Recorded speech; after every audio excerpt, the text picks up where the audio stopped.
Donc moi je conseille aux gens de souffler, c'est-à-dire entretenir le fourrage 2 fois par an. Entretenir le fourrage c'est très simple. Il faut faire venir un compresseur et on introduit un tuyau à l'intérieur de votre fourrage.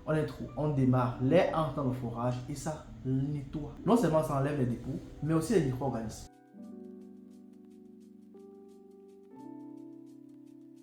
Bonjour les amis, aujourd'hui on va faire une petite expérience. Ne vous étonnez pas de voir tout cet arsenal devant moi, vous allez très vite comprendre de quoi il s'agit. Là aujourd'hui je vais vous expliquer comment fonctionne le massif filtrant dans un fourrage. Je vais non seulement vous montrer comment fonctionne le massif filtrant dans un fourrage, mais aussi vous montrer ce que j'appelle très souvent la cimentation. Et avec quoi on fait la cimentation? La cimentation se fait avec un produit qu'on appelle la bentonite. Ce produit que je vais présenter là, vous l'aurez en image tantôt. Il y a deux types de bentonite. Il y a la bentonite comme de la pierre concassée, comme ce que vous voyez là. Et il y a la bentonite en poudre. Personnellement, moi je préfère la bentonite en pierre concassée. Parce qu'au moins tu es sûr que quand tu le mets dans le fourrage, il descend et se pose au-dessus du massif. Vous allez vous rendre compte que j'ai mis là du sable en bas, qui est considéré comme du massif filtrant. Et plus haut, j'ai mis la bentonite qui est de la pierre concassée. Tantôt je vais mettre de l'eau et vous allez comprendre comment ça va se passer. Bon, ça c'est la sonde piézométrique. La sonde piézométrique, c'est ça qu'on utilise lorsqu'on fait des essais de pompage et elle nous permet aussi de connaître s'il y a l'eau dans le fourrage ou pas. Et aussi non seulement le niveau d'eau, niveau statique d'eau dans le fourrage, mais aussi la profondeur d'un fourrage. Vous savez ça quand on jauge la profondeur d'un fourrage. D'autres personnes vont attacher une masse de fer sur un décamètre. Ça passe aussi, mais en principe, c'est ça qu'on utilise. Mais bon, quand on n'a pas tout le matériel qu'il faut, on se débrouille comme on peut. Là maintenant, moi je vais vous présenter les différents types de massifs filtrants qu'on utilise au Cameroun. Et je vais vous dire quels sont les meilleurs, quels sont ceux qu'il faut jamais utiliser. Là, ça entre dans les connaissances d'un chercheur d'eau qui fait du contrôle de fourration. Là, j'ai de la pierre concassée en 5,15. La pierre concassée à 5,15. Ça, c'est ce qu'on utilise pour faire vos fourrages actuellement au Cameroun. Je ne vous dirai pas qui font ces fourrages-là, mais vous savez. Ça, c'est les pierres concassées 5,15 que nos amis leaders du marché utilisent pour faire des fourrages au Cameroun. Nous avons la pierre concassée 1 quart. J'ai pris la pierre concassée 1 quart parce que je n'avais pas d'autres représentations. Mais ce qu'il faut retenir ici, c'est la taille des particules. Ces particules-ci sont pratiquement de 5 milli et plus. Oui, 5 à 10 milli et plus. Ça se rapproche plus du massif filtrant. Sauf que le massif filtrant, le bon, lui, il est roulé, non concassé. On utilise le concassé aussi, mais le concassé a des conséquences lorsqu'on tube un fourrage. Il y a des techniques pour pouvoir verser du massif concassé. Sinon, il va rester piégé avec les caisines et ça peut percer vos tubages en bas. Et du massif filtrant entre dans votre fourrage, ce qui n'est pas du tout bon. Le bon massif filtrant, autant pour moi, c'est celui-ci. Lui, ça, c'est la taille minimale qu'il faut avoir pour un massif filtrant. J'ai pris la taille minimale parce que je n'avais pas une représentation plus grande de par là où je me trouve, mais c'est pour que vous ayez un ordre d'idée. Parce que plus le massif filtrant est petit, parce qu'il doit être petit et roulé, plus mieux il filtre votre eau qui est dans votre fourrage. Bon, je vais passer à une petite expérience. J'ai mis chaque type de massif filtrant dans des bouteilles que j'ai coupées et vous allez vous-même constater comment ça va se passer. Nous allons verser de l'eau dans ces différents contenants et nous allons voir à quelle vitesse l'eau traverse toute la colonne de granulats qui est à l'intérieur. La table est assez petite, mais bon, c'est pas grave.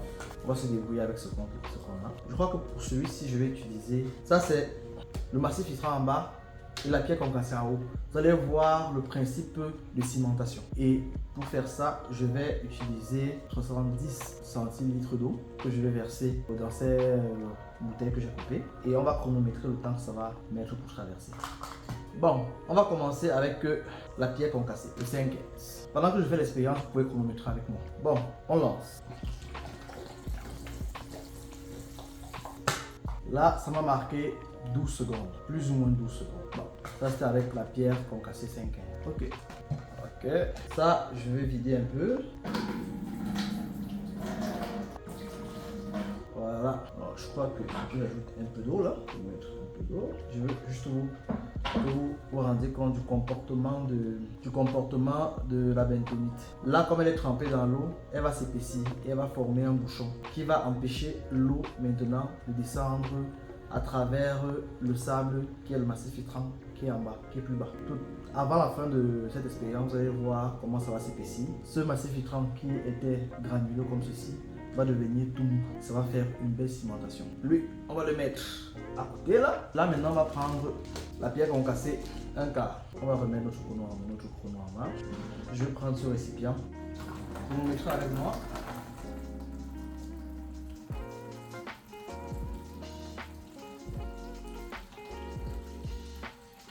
Je ne vais pas finir.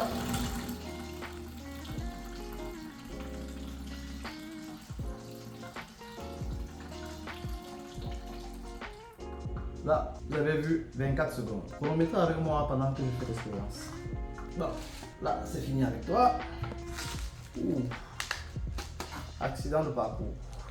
Ok.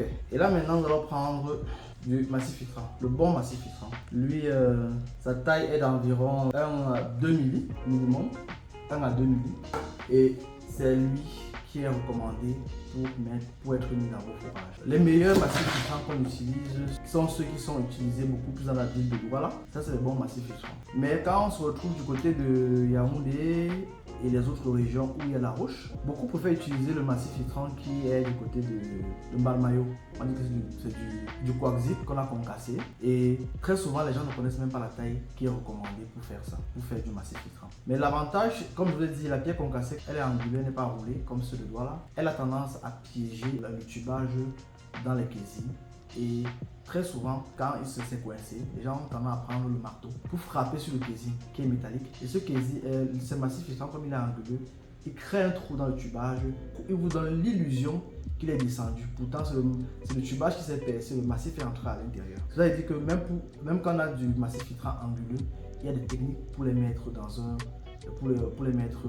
fourrage. Donc, il faut retenir ça, il faut apprendre à le faire. Ça, les massifs filtrants enroulés sont ceux qui sont recommandés parce que eux, ils ont la capacité de glisser sur le tuyau. Même si en temps normal, ça se retrouve piégé, il se retrouve coincé entre le tubage et le casing. Vu qu'il n'est pas anguleux, il a tendance à glisser le long du tuyau qui est lisse aussi. Et ça vous empêche, ça empêche le tubage d'être coincé avec le massif filtrant. Et ça empêche aussi que ces tubages se cassent avec les coups de marteau que vous donnez sur les caisses. Donc c'est un peu ça. Bon, on va lancer le chrono pour celui-ci.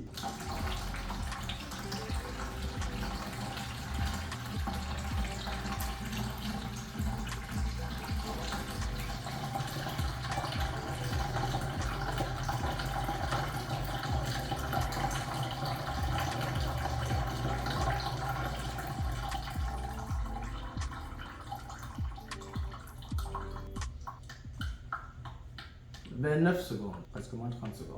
Vous-même, vous allez vous faire une petite idée de lequel est le meilleur massif filtrant. La plupart de vos fourrages aujourd'hui, qui sont faits par les leaders mondiaux du fourrage, la plupart de vos fourrages sont équipés avec de la pierre concassée. Pas avec du 1 quart, pas avec du sable gros grain, comme on l'appelle fréquemment, pas avec la pierre concassée roulée comme celui qu'on utilise dans la ville de Douala. Ceux de l'ouest se démarquent quand même un peu parce que je sais qu'il y a des gens à l'ouest qui font venir du massif filtrant de Douala pour faire les fourrages. Ceux-là, je les félicite, on se connaît entre nous.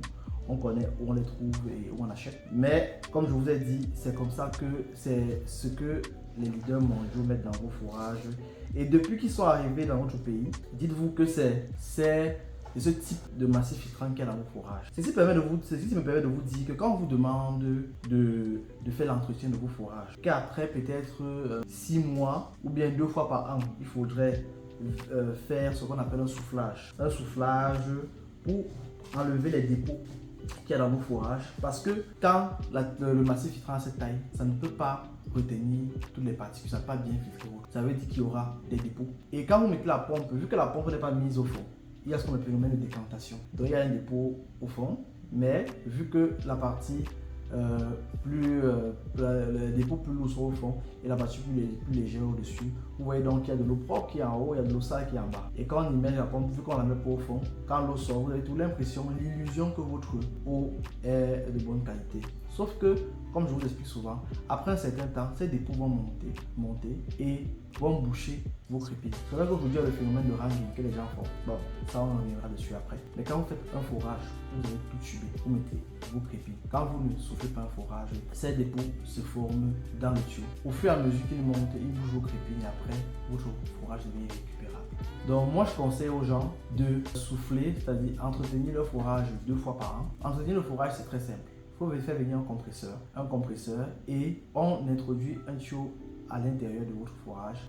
On démarre, l'air entre dans le forage et ça nettoie. Non seulement ça enlève les dépôts, mais aussi les micro-organismes. Les micro-organismes qui se forment le long des parois du tuyau. Si vous, les forages qui ont fait déjà presque 3 à 6 mois, si vous ouvrez ces forages, vous allez voir au bord du tuyau des particules vertes. Ce sont des algues qui sont collées sur les parois du tuyau. Ce forage, en dehors d'enlever ces dépôts qui sont au fond, nettoie toutes ces algues qui sont formées, ces micro-organismes sont formés le long des parois de votre tuyau. Ce n'est pas une vue de l'esprit, vous pouvez vous renseigner. Moi, je n'invente rien. Donc, renseignez-vous auprès de ceux qui connaissent, renseignez-vous auprès de ceux qui pratiquent, qui font du forage tous les jours. Des foreurs, je ne suis pas le seul, il y a beaucoup de foreurs dans le Cameroun. Vous pouvez vous renseigner auprès d'eux et vous confirmer que ce que je vous dis est la vérité. On va regarder si notre bentonite a fait son effet. Voilà, ça devient, c'est encore un peu dur, mais vous pouvez déjà constater qu'il est en train de devenir un peu mou. Voilà, je crois qu'on va essayer d'ajouter. On va ajouter un peu d'eau là aussi parce qu'il est en train de s'épaissir. On va ajouter un peu d'eau. On va attendre qu'il s'épaississe. Et ça va me permettre de vous parler de la sonde piézométrique. La sonde piézométrique, elle permet de savoir, comme j'ai dit tantôt, s'il y a de l'eau dans un forage. Elle permet de connaître aussi le niveau d'eau de l'eau dans le forage. Ça nous permet par la même occasion de savoir s'il y a l'eau dans ce forage-là. Et ça nous permet aussi de jauger le fond. Comme vous voyez, c'est un câble qui est gradué. Il y a les chiffres dessus. Et quand on l'introduit dans le forage, ça nous permet de connaître à quelle profondeur se trouve le niveau statique de l'eau. Le niveau statique de l'eau est très important quand il faut faire l'essai de pompage, quand il faut faire aussi l'installation des pompes manuelles comme électriques. Donc, c'est très important de connaître le niveau de l'eau et le fond. Pour le cas de la pompe manuelle, ça nous permet de connaître le type de pompe manuelle qu'on doit utiliser pour ce forage. Pour les pompes électriques, ça nous permet de connaître la profondeur d'immersion via un essai de pompage préalable. Parce que l'essai de pompage permet de déterminer à quelle profondeur on va installer la pompe pour qu'il ne soit pas dénoyé. C'est un peu ça. Bon, là, je vais vous montrer comment ça fonctionne. On déroule le câble, on l'introduit dans le trou du forage. Le trou du forage, ici, sera considéré comme notre bouteille. Et on va le démarrer parce qu'il y a un signal sonore. C'est comme ça qu'on sait qu'on a touché l'eau. Et on l'introduit. Vous écoutez ce signal sonore. Et en même temps que vous suivez ce signal sonore, vous allez voir un voyant lumineux qui s'active, qui s'allume. À chaque fois qu'on touche l'eau, c'est ce qui se passe. Ça, c'est le principe de la sonde piézométrique. Cet appareil est très important. Il coûte très cher. Et il est très important pour toute personne qui fait dans le forage, pour le diagnostic du forage. J'arrête tout ça. Pour le diagnostic du forage, il est très important. Mais aussi, il est très important pour ceux qui font le forage, pour le diagnostic. Parce que beaucoup de gens négligent le côté diagnostic de forage. Ils estiment que c'est pas important. Je ne sais pas trop pourquoi ils le font. Tout simplement parce que le diagnostic de forage aussi coûte cher. Ils estiment que avec les prix qui sont pratiqués sur le marché aujourd'hui, ils peuvent se permettre de recreuser un second forage que de faire le diagnostic de leur forage. Mais quand on fait certains marchés comme les marchés publics ou des marchés de grande envergure, on a besoin de faire souvent des essais de pompage et cet appareil sera très important pour vous. Quand on demande par moment de le louer, les gens estiment que c'est cher. Parce que cet appareil comme celui-ci va vous coûter à peu près 500 000, parfois plus. Et quand on vous demande de louer ça, on le loue généralement entre 30 et 50 000 la journée. Quand on facture le diagnostic du forage, on intègre la location de cet appareil à l'intérieur. Ça gonfle souvent la facture et le client n'est pas très enclin à vouloir payer cet argent. C'est pour ça que par moment, il préfère tâtonner. Et quand on tâtonne, à un moment donné, on se retrouve en train de refaire notre forage. Bon, on va regarder notre bouchon. On va voir s'il est déjà... Ok, le bouchon, il est déjà fait. Bon, la vidéo tire à sa fin. Vous allez voir que le bouchon, lui, il est fait. On est quitté de la pierre, une sorte de pierre, une forme de pierre concassée, à une couche quasi imperméable, quasiment imperméable. Regardez, je vais vider ça. Vous allez voir qu'il y a de l'eau en bas et au-dessus, c'est une couche quasiment imperméable. Les particules se sont soudées entre elles au contact de l'eau. Elles ont formé une couche imperméable qui fait que ça va vous donner, si vous versez l'eau, vous allez voir l'eau qui reste au-dessus et qui ne s'infiltre plus.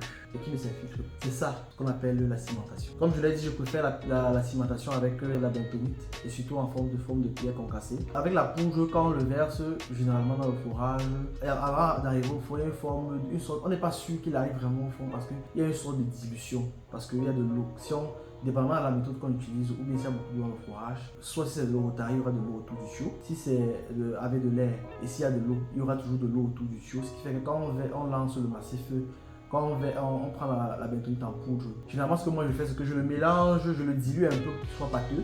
Je le mélange avec du massif filtrant et je le lance dans le trou pour être sûr qu'il va effectivement arriver, se déposer au-dessus du massif filtrant et former la couche imperméable. Vu que c'est la bentonite en poudre qu'on vend le plus au Cameroun, il y en a très peu qu'on trouve sous forme de pierre concassée. C'est généralement la technique que j'utilise pour faire mes cimentations. Avec la bentonite en pierre concassée, c'est bon, sous forme de gravier, c'est plus facile parce que quand on le jette, entre le moment où il touche l'eau et le moment où il se dépose sur le massif filtrant, il ne se dilue pas, il ne s'épaissit pas, il ne fuit pas.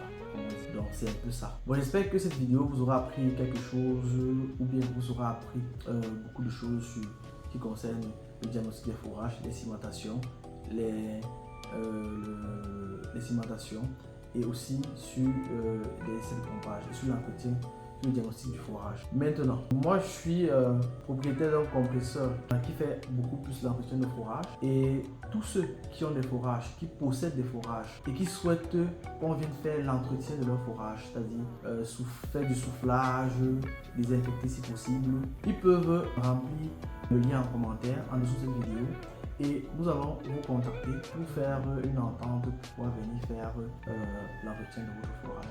Peu importe la ville où vous vous trouvez, que ce soit Douala, que ce soit Yaoundé, que ce soit l'Ouest, nous pouvons nous déplacer si on réussit à tomber d'accord sur une modalité de déplacement et sur le travail fait. Donc, sur ce, je vous dis à la prochaine vidéo pour terminer. Moi, j'ai lancé mon programme de formation. J'ai déjà 2 personnes qui sont intéressées par la formation. C'est une formation de chercheur d'eau complète. Un chercheur d'eau, c'est un technicien multidisciplinaire. Je n'ai pas envie d'avoir les mots de tête pour dire que je vais te former ici ou pas te former là-bas. Parce que tout ce que je vais vous apprendre, ça va vous aider à bâtir votre formation, à bâtir qui vous êtes dans le monde du fourrage. La formation que j'offre, comme je l'ai dit, c'est une formation sur 6 mois dans les techniques de fourrage, dans la recherche de l'eau, dans la compréhension des sols, dans l'entretien des fourrages, l'équipement des fourrages, l'installation des pompes manuelles, des pompes électriques, dans le diagnostic des fourrages, dans l'essai de pompage et dans pratiquement une panel de domaines qui sont les domaines d'intervention, les domaines de compétences du chercheur d'eau. C'est pour dire en fait que pour participer à cette formation, il faut être principalement géologue ou bien il faut avoir des notions en géologie. Ce sera plus facile pour vous d'apprendre. Ensuite, c'est vrai aussi que c'est pas seulement les géologues qui font la recherche de l'eau, il y a aussi les physiciens et tout. Mais ceux qui veulent se former, la formation c'est sur 6 mois et ça coûte 3 millions. Pour être efficace dans ma formation, il faut que j'atteigne un nombre de 10 apprenants parce qu'on va tout vous apprendre. Je vais vous montrer tout ce que je sais, tout ce que j'ai appris. Je vais vous transmettre tous mes 10 années d'expérience dans le domaine du fourrage. C'est ça que je vais vous transmettre. Et comme je l'ai dit, la formation c'est 3 millions sur 6 mois. Celui qui n'a pas 3 millions ne me cherche pas. Et ceux qui sont déjà inscrits et qui attendent qu'on lance la formation, prenez votre mal à patience. Comme je vous ai dit, je vais atteindre un nombre de 10 personnes pour être non seulement rentable, mais pour aussi être efficace dans la formation. Je vais vous apprendre ce que je sais dans la ville de Douala, la ville de Yaoundé, la ville de Bafoussam, ce que je sais dans toutes les 10 régions du Cameroun dans lesquelles moi j'ai déjà travaillé. Parce que j'ai travaillé à peu près partout dans le Cameroun. Donc si vous êtes intéressé par la formation, laissez votre nom en bas ou bien remplissez le formulaire qui va s'afficher dans les commentaires. Dites que vous êtes intéressé à cette formation. Cette formation, comme je le dis, je le répète, 3 millions sur 6 mois. Avec ça, vous aurez toute la compétence que j'ai. Toutes mes 10 années d'expérience, je vais vous la transmettre. Donc, sur ce, je vais vous dire à bientôt, à la prochaine chronique.